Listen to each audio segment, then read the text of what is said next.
The North Atlantic doesn't just take ships, it swallows the truth whole, preserving it in a pressurized tomb 12,500 feet down. I'm Phil, and for over a century, the narrative has been sanitized: a rogue iceberg, a moonless night, and a tragic shortage of lifeboats. Today you will join me while I descend into this crushing darkness, the sonars painting a different picture, picking up structural anomalies that the official British inquiry conveniently ignored.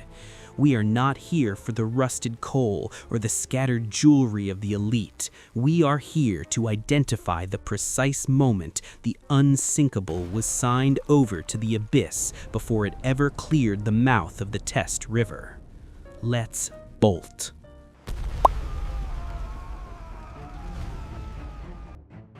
The smoldering Sabotage.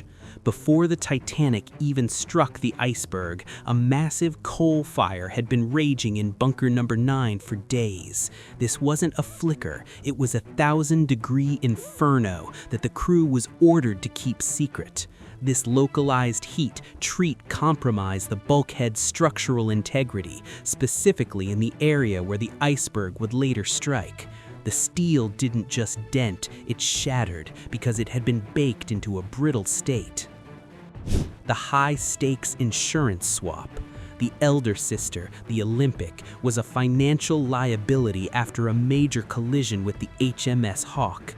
Evidence from the wreck, including mismatched nameplates and propeller serial numbers, suggests a massive corporate shell game.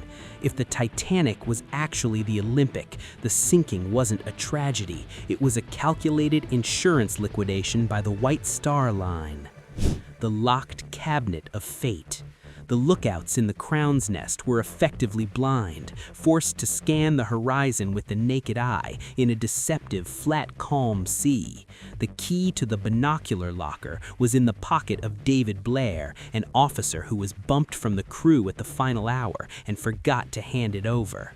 Without those lenses, the crew had only 37 seconds to react. In the world of maritime physics, 37 seconds is an impossible margin for 52,000 tons of moving steel. The SS Californian's deadly apathy. Less than 10 miles away, the SS Californian sat motionless, surrounded by ice. Their crew watched the Titanic's white distress rockets streak across the sky, 8 of them in total.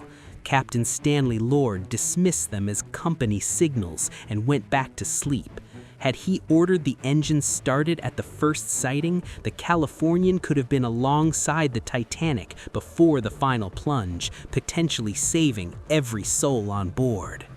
The Slag metal failure. Metallurgical forensics on recovered hull rivets revealed a fatal cost-cutting measure. In the rush to meet launch deadlines, Harland and Wolff utilized Grade 3 best iron instead of the superior Grade 4 best iron for the bow and stern sections. These rivets contained high concentrations of slag, making them prone to unzipping. Under the iceberg's pressure, the hull heads didn't hold. They popped like buttons, allowing the hull plates to peel open. The J.P. Morgan power play. The ship's ultimate owner, J.P. Morgan, canceled his maiden voyage just hours before departure, citing a sudden bout of ill health, only to be seen in France days later, looking perfectly fine. Crucially, his primary banking rivals, John Jacob Astor, Isidor Straus, and Benjamin Guggenheim, remained on board. Their deaths cleared the path for the creation of the Federal Reserve, a financial pivot point that changed the course of the 20th century. All right, we've moved past the myths, so let's look at the board to recap our journey. The smoldering Sabotage. Coal fire weakened hull. The insurance swap, potential corporate shell game. The locked cabinet, missing binoculars delayed reaction. The deadly apathy, Californian ignored distress signals. The slag failure, substandard rivets popped open. The J.P. Morgan power play, rivals eliminated in sinking. Now that the file is in your hands, which of these points did you find shocking? Let us know in the comments below. And remember, stay curious, stay focused. See you in the next bolt.